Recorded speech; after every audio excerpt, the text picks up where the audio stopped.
ചൗക്കത്ത് നിലമ്പൂരിൽ 39 അങ്കമാലിയിൽ Roji M John 39 വോട്ടുകൾക്ക് മുന്നിൽ. വട്ടിയൂർക്കാവിൽ വി കെ പ്രശാന്ത് മുന്നിൽ കയറിയിരിക്കുന്നു. കെ മുരളീധരൻ പുറകോട്ട് പോകുന്നു. വട്ടിയൂർക്കാവിൽ വി കെ പ്രശാന്തിന് 20 വോട്ടിന്റെ ലീഡ്. ഇപ്പോൾ 22 മിനിറ്റ് പിന്നിടുമ്പോൾ വട്ടിയൂർക്കാവിൽ വി കെ പ്രശാന്തിന് 22 വോട്ട് ലീഡ്. അമ്പലപ്പുഴയിൽ സുധാകരൻ ലീഡ് തുടരുന്നു. ഇപ്പോൾ 17 വോട്ടുകളായി ലീഡ് കുറഞ്ഞിട്ടുണ്ടെങ്കിൽ പോലും ആദ്യം 47 വോട്ട് ലീഡ് ഉണ്ടായിരുന്നു. ഇപ്പോൾ 17 വോട്ടുകൾക്ക് സുധാകരൻ മുന്നിലാണ് എന്ന കണക്ക് കൂടി പുറത്തു വരുന്നു. ഇപ്പോൾ പാലക്കാട് തൃത്താലയിൽ എം ബി രാജേഷ് ലീഡ് തുടരുകയാണ്. ആലത്തൂരിലും LDF ആണ് ലീഡ്.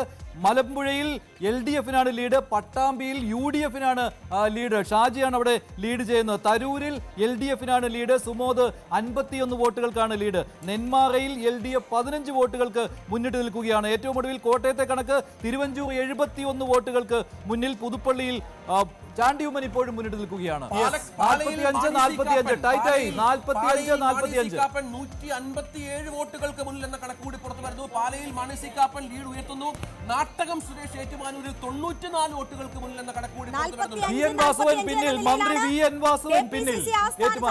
ഉയരുന്നു എന്ന ഒരു വാർത്ത ഡാൻ കുര്യൻ റിപ്പോർട്ട് ചെയ്യുന്നുണ്ട്. KPCC ആസ്ഥാനത്ത് ഇപ്പോൾ LDF-ന് ലഭിക്കുന്ന ലീഡിൽ വലിയ ആരവവും ആഹ്ലാദവും ഉയരുന്നു. യെസ്, അതാണ് ചിത്രം. എന്തായാലും UDF-ന് അനുകൂല ട്രെൻഡ് ഉണ്ടാകുന്നു എന്ന അവരുടെ പ്രതീക്ഷകളുണ്ട്. അതിന്റെ ചില സൂചനകളുമുണ്ട്. പക്ഷേ പോരാട്ട ചിത്രം ഇഞ്ചോടിഞ്ചാണ് ഇപ്പോഴും. പക്ഷേ വലിയ തിരിച്ചുവരവാണ് UDF-ന്. ചേലക്കരയിൽ 88 വോട്ട്. തിരുവഞ്ചൂർ രാധാകൃഷ്ണന്റെ ലീഡ് 354 ഉയർന്നിരിക്കുന്നു. കോട്ടയത്ത് ഒരു കംഫർട്ടബിൾ ലീഡിലേക്ക് തിരുവഞ്ചൂർ രാധാകൃഷ്ണൻ കുതിക്കുന്നു. 354. കാസർഗോഡ് വീണ്ടും NDA ലീഡ് പിടിക്കുന്നു.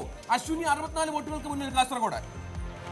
PK കുഞ്ഞാലിക്കുട്ടിയുടെ ലീഡ് 302. ഒരുപക്ഷെ സംസ്ഥാനത്തെ ഏറ്റവും വലിയ ഭൂരിപക്ഷത്തിൽ ജയിക്കേണ്ടുന്ന മണ്ഡലമാണ് PK കുഞ്ഞാലിക്കുട്ടി. മലപ്പുറത്ത് 302 വോട്ടിന്റെ ലീഡ് കുഞ്ഞാലിക്കുട്ടിക്ക്.